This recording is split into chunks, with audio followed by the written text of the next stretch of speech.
அருமையானவர்களே, நாங்கள் இணைந்திருப்பது சங்கமம் வானொலியின் விடுதலையின் வெளிச்ச நேரம், மதிய நேர விடுதலையின் வெளிச்ச நேரத்தில் இணைந்திருக்கிறோம். இந்த வேளையில் நாங்கள் இணையிருப்பது பெண்களுக்கான வாலிபர்களுக்கான ஆலோசனை நேரத்தில் எங்களுடன் இந்த ஊழியர் சுவிசரி செல்வி ராமச்சந்திரன் அவர்கள் இணைந்திருக்கிறார். லண்டன் யூகேயிலிருந்து கத்தருடைய வசனங்களை விதைக்க, கத்தருடைய ஆலோசனை எடுத்து வர இணைந்திருக்கிற அவரையும் அவர் கொடுத்த தீர்க்க தரிசன வசனங்கள் ஆலோசனைகளை எடுத்து வர இருக்கிறார். அந்த வேலையை கத்தர் தாமே வழி நடத்துவாராக. இந்த வேளையிலும் அவரிடம் ஒப்படைப்போம், அவர் வழி நடத்துவார். இந்த வேளையிலும் உங்களிடம் ஒப்படைக்கிறோமா, வழி நடத்துங்க. God bless you. ஆமென்.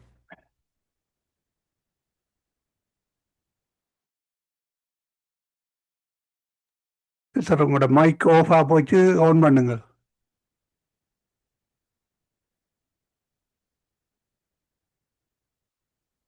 சொல்லட்டமா? உங்களோட மைக் ஆஃப்ல இருக்கு, ஆன் பண்ணுங்க. ஆமென். இந்த வேளையிலும் உங்களிடம் ஒப்படைக்கிறோம், வழி நடத்துங்களாமா. God bless you. Amen. Amen. சங்கமம் என்ற இந்த வானொலி ஸ்தாபனத்தின் மூலம் நம்முடைய கர்த்தராகிய இயேசு கிறிஸ்தினுடைய பரிசுத்த வேதாகமத்திலிருந்து ஜீவனுள்ள வார்த்தைகளை பகிர்ந்து கொள்ளும்படியாய் அடிமைக்கு கர்த்தர் தருகின்ற தருணங்களுக்காக கர்த்தரை நான் நன்றியோடு ஸ்தோத்திரிக்கின்றேன். எனக்கு இந்த வாய்ப்பை உருவாக்கி தருகின்ற வானொலியையும் நடத்துகிற சகோதரரையும் கர்த்தர் ஆசீர்வதித்து வழி நடத்துவாராக. தேவனுடைய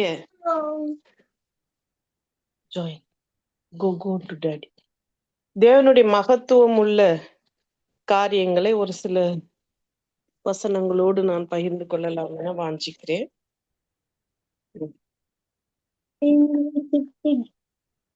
அவருடைய தன்மைகளை குறித்து நாம் ஆராய்ந்து பார்த்து அறிந்து கொள்வது வேதத்தில் இருந்து நமக்கு மிகவும் அது பிரயோஜனம் உள்ளதாய் காணப்படுகிறது.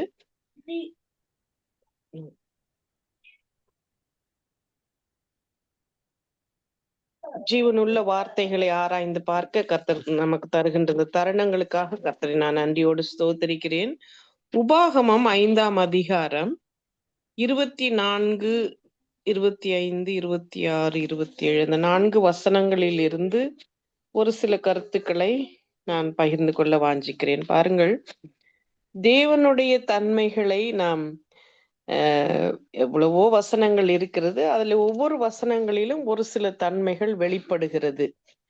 இந்த வசனத்திலே கர்த்தருடைய அவர் எவ்வளவு மகத்துவம் உள்ள தேவன் என்பதை நாம் காணக்கூடியதாய் காணப்படுகிறது. நான் வாசிக்கிறேன். உபாகமம் 4ஆம் அதிகாரம் 24வது வசனம். இதோ நம்முடைய தேவனாகிய கர்த்தர் நமக்கு தம்முடைய மகிமையையும் தம்முடைய மகத்துவத்தையும் காண்பித்தார். அக்கினியின் நடுவிலிருந்து உண்டான அவருடைய சத்தத்தையும் கேட்டோம். தேவன் மனுஷனோடு பேசியும் அவன் உயிரோடு இருக்கிறதை இந்நாளிலே கண்டோம். ஆண்டவராகிய இயேசு கிறிஸ்து நமக்கு அவர் வார்த்தை மாமிசமாகி வெளிப்பட்டவர் என்று நாம் பார்க்கிறோம். ஆனால் பழைய ஏற்பாட்டிலே இந்த சம்பவம் நடக்கிற காரியம், மோசேக்கு கர்த்தர் 10 கட்டளைகளை கொடுத்து அந்த 10 கட்டளைகளை ஜனங்களுக்கு தரும்படியாய் அவர் தருகிறார். சீர்திருத்தலுக்கும் உபதேசத்துக்கும் இந்த வேத வார்த்தைகள் இருக்கிறது. அப்படியாக அந்த கட்டளைகள் மூலம் ஜனங்களை ஒரு ஒழுக்கங்களுக்குள்ளாய் கொண்டு வரும்படியாய் தந்த மகத்துவமுள்ள தேவன் அவர் மகத்துவத்தை எப்படி காண்பித்தாராம்? அக்கினியின் நடுவிலிருந்து உண்டான அவருடைய சத்தத்தை கேட்டோம். அக்கினியின் நடுவிலிருந்து உண்டான ஒரு சத்தம். ஆமென். கர்த்தர் அவருடைய சத்தத்தை நாம் கேட்கும்படியான சித்தத்தை இந்த நாட்களிலே நமக்கு கொடுத்திருக்கிறார். அவருடைய சத்தம் கேட்கும் செவிகளாய் நாம் இருப்போமானால் நம்முடைய செவிகள் நமக்கு வருகிற எல்லா காரியங்களிலும் கர்த்தர் நமக்கு ஒத்தாசையாய் உதவியாய் இருப்பதை நாம் காண முடியும். அவருடைய மகத்துவத்தை நாம் காண முடியும். அவர்கள் என்ன சொல்கிறார்கள் என்றால், தேவன் மனுஷனோடு பேசியும் அவன் உயிரோடு இருக்கிறதை இந்நாளிலே கண்டோம். மனுஷனோடு தேவன் பேசுகிற மோசேயோடு பேசியும் மோசே இன்று வரை உயிரோடு இருக்கிறார் என்பதை நாங்கள் கண்டோம் என்பது கண்டோம் என்று கர்த்தர் இந்த வசனத்திலே நாம் பார்க்கிறோம். கண்டோம் என்று சொல்லுகிறார்கள். மனுஷனோடு பேசியும் அவன் உயிரோடு இருக்கிறதை இந்நாளிலே கண்டோம். அப்படியானால் ஒரு மனுஷன் தேவனோடு பேசுகிறதை பேசுவது சாத்தியமே இல்லாத ஒரு நாட்களாக மோசேயின் நாட்கள் காணப்பட்டிருக்கிறது. அவர்கள் மரிக்க நேரிடும், அவர்கள் உயிரோடு இருக்க முடியாது என்பது போல அங்கு நாம் பார்க்கிறோம் சம்பவங்கள். ஆனால் கர்த்தருடைய மகத்துவம் அந்த அக்கினியின் நடுவிலிருந்து அவருடைய சத்தத்தை கேட்கும்படியாக அந்த நாட்களிலே கர்த்தர் பெரிய காரியங்களை அவர் செய்திருக்கிறார். இப்பொழுது நாங்கள் சாவானேன். அடுத்து 25வது வசனம், இந்த பெரிய அக்கினி எங்களை பட்சிக்குமே, நாங்கள் இன்னும் நம்முடைய தேவனாகிய கர்த்தரின் சத்தத்தை கேட்போமாகில் சாவோம். நாங்கள் கேட்டது போல அக்கினியின் நடுவிலிருந்து பேசுகிற ஜீவனுள்ள தேவனுடைய சத்தத்தை மாம்சமானவர்கள் யாராவது கேட்டு உயிரோடு இருந்தது உண்டா? அதாவது கர்த்தருடைய மோசேயை போல முகமுகமாய் தேவனோடு பேசினவர்கள் ஒருவருமே இல்லை என்று சொல்கிறார்கள். அப்படியாய் மோசையோடு கர்த்தர் பேசினார். அப்படி பேசி இதுவரை உயிரோடு இருந்த ஒரு மனுஷனை கூட நாங்கள் பார்த்ததே இல்லை, நாங்கள் கேட்டதே இல்லை. அவ்வளவுக்கு தேவன் மகத்துவமான ஒரு தெய்வமாய் காணப்படுகிறார். இந்த பெரிய அக்கினி எங்களை பட்சிக்குமே, அப்படி என்றால் அவ்வளவு பெரிய தீ, அந்த தீயின் நடுவில் இருந்துதான் தேவன் பேசியிருக்கிறார் மோசேயோடு கூட. ஆனால் மோசேக்கு அவர் அந்த முக பிரகாசத்தை அவர் கொடுத்தார் என்று நாம் பார்க்கிறோம். மோசே மலையிலிருந்து கீழே இறங்கி வரும் பொழுது அவருடைய முகத்தை யாருமே பார்க்க முடியவில்லையாம். அவ்வளவு வெளிச்சமா இருந்தது என்று சொல்கிறார்கள். அவ்வளவு அவருடைய மகிமை அந்த முகத்திலே காணப்பட்டது. இந்த தேவனுடைய மகத்துவமுள்ள தேவன், இந்த நாளிலே இந்த தலைப்பு மகத்துவமுள்ள தேவன் என்று நான் அந்த தலைப்பின் கீழே தான் உங்களோடு பகிர்ந்து கொண்டிருக்கிறேன். இந்த மகத்துவமான தேவன், அவருடைய பண்புகள், அவருடைய செயல்கள் நாம் விளங்கிக் கொள்வது எப்படியெல்லாம் நாம் விளங்கிக் கொள்ளலாம் என்றால், அவரை பற்றி என்னென்ன காரியங்களுடைய இந்த சிருஷ்டிப்பிலே அநேக வல்லமைகளை நாம் பார்க்கிறோம். அவ்வளவு வல்லமைகள் அவருக்கு சிருஷ்டிப்பிலே இருந்தாலும் அந்த தன்மைகளை அவர் சரியான நேரத்திலே தான் மனிதர்களிடத்திலே வெளிப்படுத்துகிறார். மோசேயை அவர் தெரிந்து கொண்டு இந்த இஸ்ரேல் ஜனங்களை மீட்கும்படியாக அவர்களுக்கென்று மோசேயை அவர் ஏற்படுத்தி இருக்கிறார். அப்படி ஏற்படுத்தின அந்த மனிதனோடு அவர் பேசி அவரை உயிரோடு கூட இருந்ததை கண்டு ஜனங்கள், இப்படி நாங்கள் கேட்டதும் இல்லை, பேசுகிறதை தேவனுடைய சத்தத்தை மாம்சமானவர்களில் யாராவது கேட்டு உயிரோடு இருந்தது உண்டா என்று சொல்கிறார்கள். ஆனால் நமக்கு இந்த நாளிலே வார்த்தை மாமிசமாகி வந்து நமக்காக இந்த பூமியிலே அவதரித்து அவர் நமக்காக மீட்பை உண்டு பண்ணின தேவனுடைய சத்தம், ஆவியானவர் நமக்கு கொடுத்திருக்கிற ஸ்லாக்கியமாய் காணப்படுகிறது. வசனங்கள் மூலம் நாம் அவருடைய சத்தத்தை கேட்க நமக்கு கர்த்தர் கிரியை செய்கிறார்.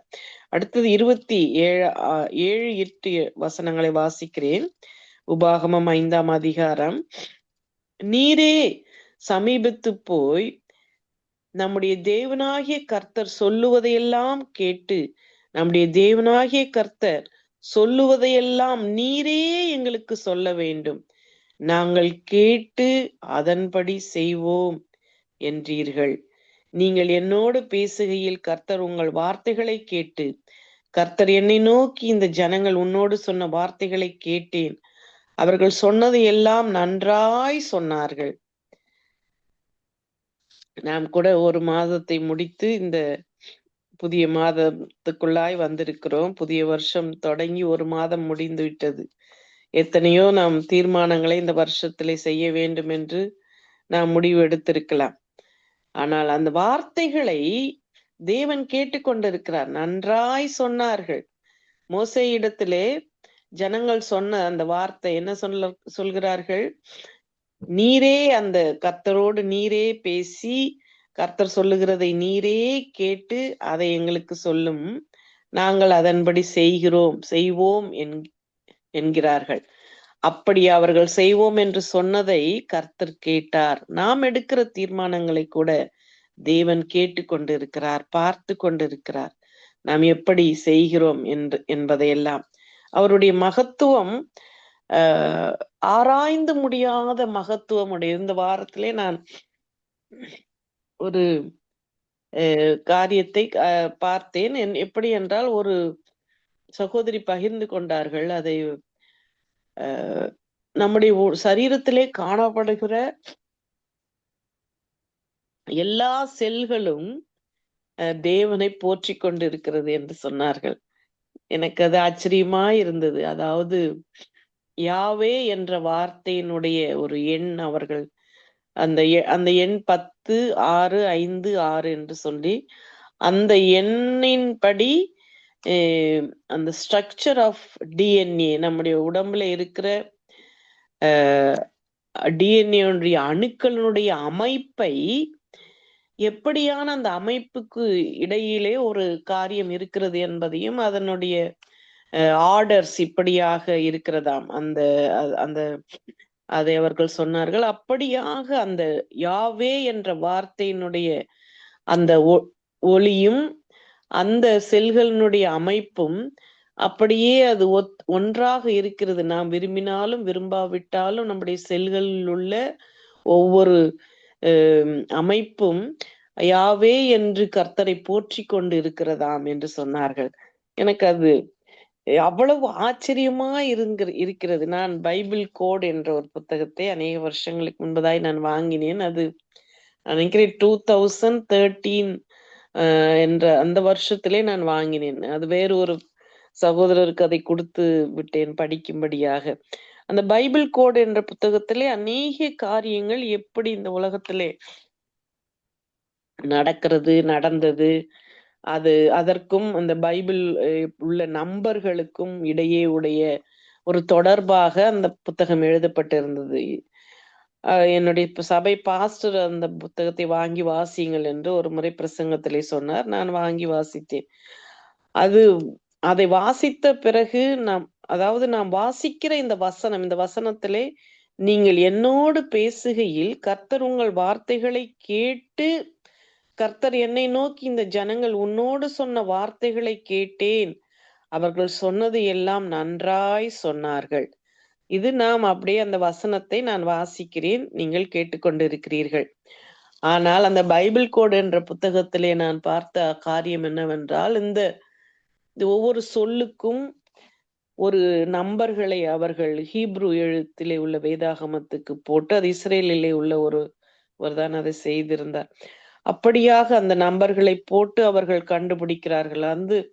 அது ஒரு இந்த வசனங்கள் எல்லாமே பழைய ஏற்பாட்டிலே உள்ள இந்த புத்தகங்களில் உள்ள ஒவ்வொரு வசனத்திலும் அவ்வளவு காரியங்கள், ரகசியங்கள் அடங்கி இருக்கிறதாக அவர்கள் அந்த புத்தகம் வெளியிட்டிருப்பட்டது. 2 வால்யூம் நான் வாங்கி வாசித்தேன். அது அந்த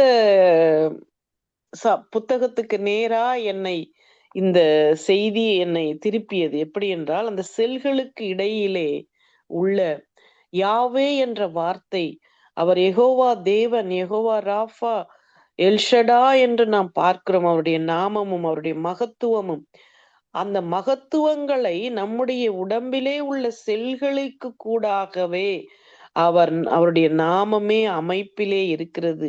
எனவே ஒருவரும் நம்மை அவருடைய அன்பை விட்டு பிரிக்க முடியாது என்று அப்போஸ்தலன் பவுல் சொன்னது எவ்வளவு உண்மை என்று நான் அறிந்து கொண்டேன்.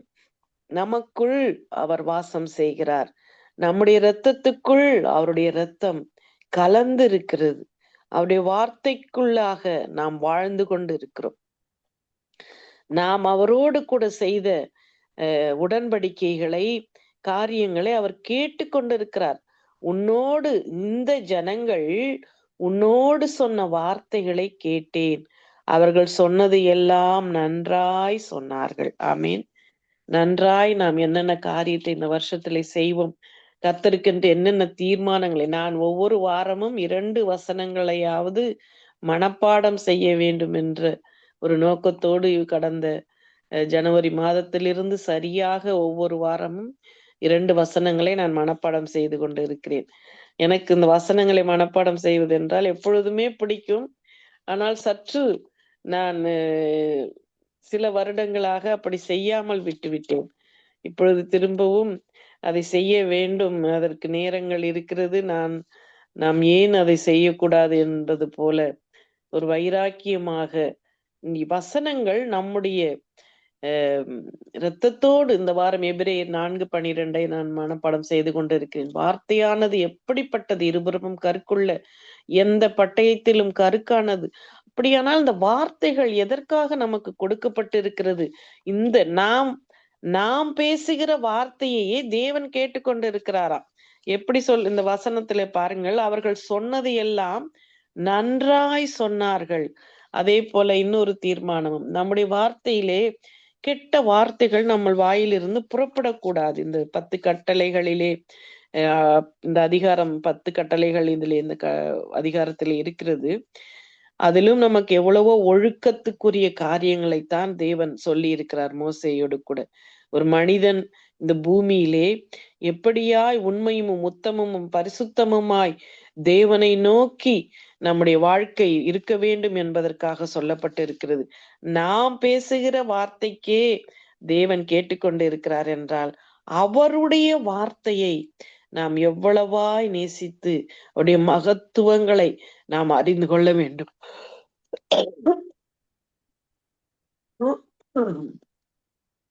நம்முடைய தேவனுடைய மகத்துவங்கள் மிகவும் பெரியது. அவருடைய ஆளுகை தன்மை, அவருடைய படைப்பு, அவருடைய நீதி, அவருடைய நியாயம், அவருடைய சர்வ ஞானம், அவருடைய சர்வ வல்லமை நம்மால் ஆராய்ந்து முடியாதது.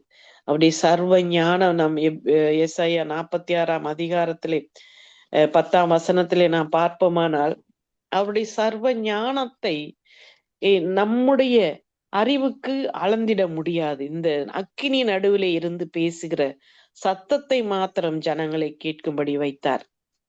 அடுத்ததாக அவருடைய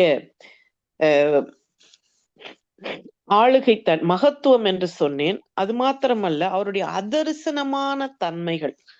அவர் அதரிசனமான தேவன். அதரிசனமான தேவன் கொலோசியர்ல நாம் பார்க்கிறோம். அவர் தேவனுடைய தத்ரூபமான தேவன் என்று பார்க்கிறோம்.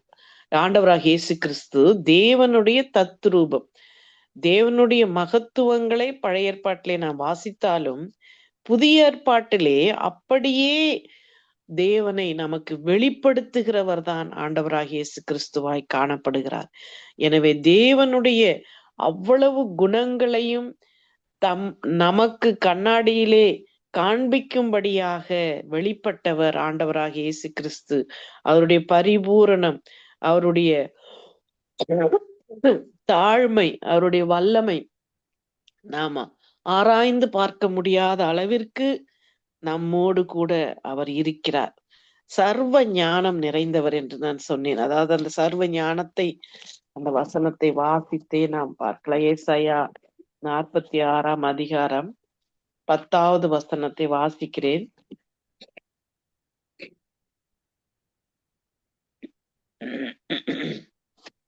ஏசாயா 46.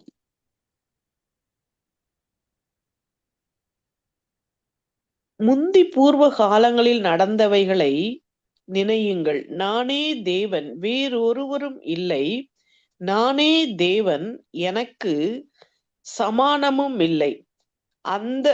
அந்தத்தில் உள்ளவைகளை ஆதி முதற்கொண்டு இன்னும் செய்யப்படாதவைகளை பூர்வ காலம் முதற்கொண்டும் அறிவிக்கிறேன். என் ஆலோசனை நிலை நிற்கும். எனக்கு சித்தமானவைகள் எல்லாம் செய்வேன் என்று சொல்லி உராயம் செய்கிற ஒரு பட்சியை கிழக்கில் இருந்தும் என் ஆலோசனை நிறைவேற்றும் மனுஷனை தூரத்தில் இருந்தும் வரவழைக்கிறவராயிருக்கிறேன். அதை சொன்னேன், அதை நிறைவேற்றுவேன். அதை திட்டம் பண்ணினேன், அதை செய்து முடித்தேன். ஏசாயா 46 அதிகாரம் 10வது வசனம். ஆதி முதற்கொண்டும் அந்தத்தில் உள்ளவைகளை ஆதி முதற்கொண்டும் இன்னும் செய்யப்படாதவைகளையும் பூர்வ காலம் முதற்கொண்டு அறிவிக்கிறேன். நம்முடைய தேவன் செய்திருக்கிற காரியங்கள், செய்ய போகிற காரியங்கள் நாம் அறிந்தது மிகவும் குறைவு. ஆனால் இன்னும் நிறைவேறாத, இன்னும் கர்த்தருக்கு சித்தமானவைகளை செய்வேன் என்று சொல்கிறார். என் ஆலோசனை நிலை நிற்கும், எனக்கு சித்தமானவைகளை எல்லாம் செய்வேன். கர்த்தருக்கு என்னென்ன சித்தமான காரியங்களையோ அந்த காரியங்களை தேவன் செய்து கொண்டுதான் இருக்கிறார். இப்பொழுது இந்த டெக்னாலஜிகள் எவ்வளவாய் முன்னேறி கொண்டு, அதாவது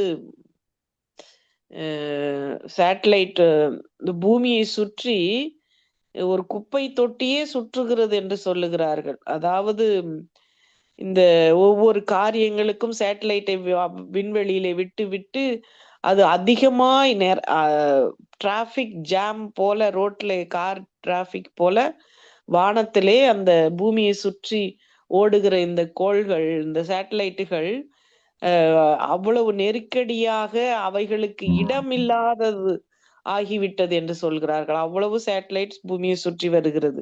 அதனால்தான் நமக்கு மொபைல் டக்கு டக்குன்று எல்லா செய்திகளும் வருகிறது. ஆனால் இதற்கு ஒரு முடிவு வரப்போகிறது என்று நான் ஒரு செய்தியை பார்த்தேன்.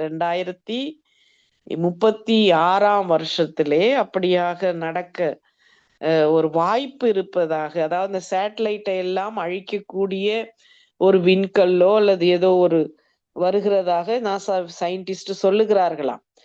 ஆனால் என்ன காரியங்கள் எப்படி இருந்தாலும் நமக்கு இந்த வேத புத்தகத்திலே சொல்லப்பட்டவைகள் மாறாதவைகள்.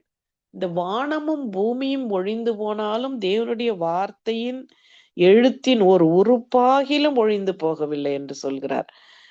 அப்படிப்பட்ட இந்த பரிசுத்த வேத எழுத்துக்கள் நமக்கு என்ன சொல்லுகிறது என்றால், ஆதி முதற்கொன்று இன்னும் செய்யப்படாதவைகளை, இன்னும் என்னென்ன காரியம் கர்த்தர் செய்யணும்னு அவர் வச்சிருக்காரோ அவைகளாம் இன்னும் செய்யப்படாதவைகளாய் காணப்படுகிறது.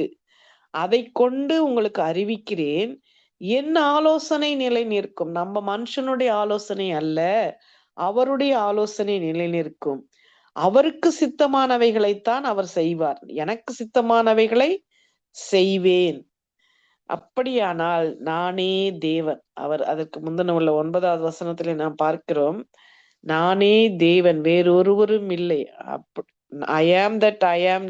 மோசேக்கு அவர் சொன்ன அந்த வார்த்தை ஏசாயாவில் எப்படி சொல்லுகிறார் பாருங்கள். அப்படி அவர் நிரூபிக்கிறார், நான் தான் தேவன், என்னை தவிர வேறொரு தேவன் இல்லை என்ற மகத்துவமும் ஆளுகை தன்மையும் சர்வ ஞானமும் சர்வ வல்லமையும் உடைய தேவனாய் காணப்படுகிறார். அவருடைய சத்தியம், அவருடைய அன்பு, அவருடைய கிருபை நாம் அளவிட முடியாது. அவருடைய மகத்துவத்தை எத்தனையோ காரியங்களை நாம் சொல்லிக்கொண்டே போகலாம். அவர் எவ்வளவு மகத்துவமானவர் என்று அவருடைய நீதியையும் நியாயத்தையும் நாம் ஆராய்ந்து பார்க்கும் பொழுது கூட நமக்கு அவருடைய மகத்துவம் புரிந்து கொள்ளும். பாருங்கள், நம்முடைய வேதாகமத்திலே ஆபிரகாமுக்குள் நமக்கு ஆசீர்வாதங்கள் அடங்கி இருக்கிறது. அது எப்படியான அவருடைய மகத்துவம்! வானத்து நட்சத்திரங்களைப் போல உன் சந்ததியை உண்டாக்குவேன் என்று சொன்னார். அப்படியாக இந்த நாளிலே எவ்வளவு கிறிஸ்துவுக்குள் இருக்கிற ஒவ்வொரு மனிதனுக்கும் அவர் ஆபிரகாமின் ஆசீர்வாதத்தை கொடுக்கிறார். அது அவருடைய நீதியை காண்பிக்கிறது, நியாயத்தை காண்பிக்கிறது. அவருடைய சத்தியம் இன்றைக்கு நம்முடைய கரங்களிலே இருக்கிறது. அவருடைய வார்த்தை, அவருடைய அன்பு, அது அளவிட முடியாது. அந்த அன்பின் அகலம் ஆழம் உயரம் என்னதென்று நம்முடைய அறிவு கெட்டாத அன்பு உடையவர்.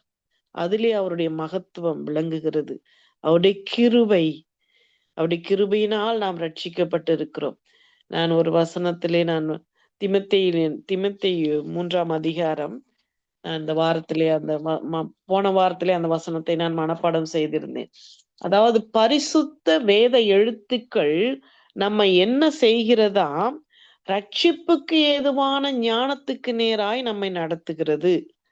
இதுல எத்தனையோ காரியங்களை நாம் பார்த்தோம். ஆனால் இந்த உலக பிரகாரமான நாம் எத்தனையோ காரியங்களை நாம் அறியலாம். ஆனால் இந்த பரிசுத்த வேதாகமத்தினுடைய அவருடைய மகத்துவத்தையும் மகத்துவமுள்ள தேவன் என்பதையும் நாம் ஆராய்ந்து பார்த்து கொண்டு இருக்கும் பொழுது அது நம்ம எதற்கு நேராய் நடத்துகிறது என்றால் ரட்சிப்புக்கு ஏதுவான ஞானம் உள்ளவர்களாய் நம்மை மாற்றுகிறது. உலக பிரகாரமான கல்வி நமக்கு ஒரு வேலையை, நமக்கு ஒரு சம்பாத்தியத்தை, நம்முடைய இந்த வாழ்வாதாரத்திற்கு நமக்கு கொடுக்கலாம். ஆனால் நம்மை ரட்சிப்புக்கு நேராக உலக பிரகாரமான கல்விகள் நடத்த முடியாது. ஆனால் இந்த பரிசுத்த வேத எழுத்துக்கள் நம்மை ரட்சிப்புக்குரிய ஞானம் பெற்றுக்கொள்ளும்படியாய் கர்த்தர் கிருபை செய்கிறார். அதனால்தான் அவருடைய கிருபை வானத்துக்கும் பூமிக்கும் எவ்வளவு உயரமோ அவ்வளவு பெரிய கிருபையை அவர் நமக்காக வைத்திருக்கிறார். ஆமேன். அவருடைய மகத்துவங்கள் இன்னும் அநேக காரியங்கள் இருக்கிறது. நான் ஓரிரு வசனங்களை விளக்குவதற்குள்ளாகவே நேரம் போய்விட்டது. ஆனாலும் தேவன் அவருடைய மகத்துவங்களை நாம் தொடர்ந்து தியானிக்க கர்த்தர் கிருபை செய்வாராக. ஆமேன்.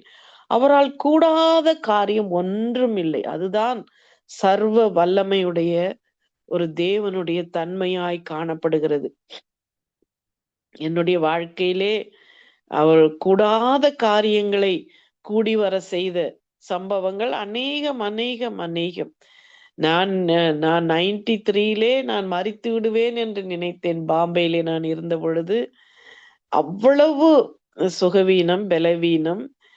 ஆனால் தேவன் எனக்கு ஜீவனை கொடுத்து என்னை இந்த தேசத்திற்கு வர வைத்து என்னை எப்படியெல்லாம் இந்த வேதத்தை ஆராயவும் அதிசயிக்கவும் இதை நேசிக்கவும் கர்த்தர் செய்தார் என்று பார்க்கும் பொழுது அந்த நான் சொன்னது போல அந்த யாவே என்ற அந்த வார்த்தை, அந்த தேவனுடைய நாமம் நம்முடைய இரத்தத்திலே, நம்முடைய டிஎன்ஏக்குள்ளேயே கர்த்தர் வைத்திருக்கிறார்.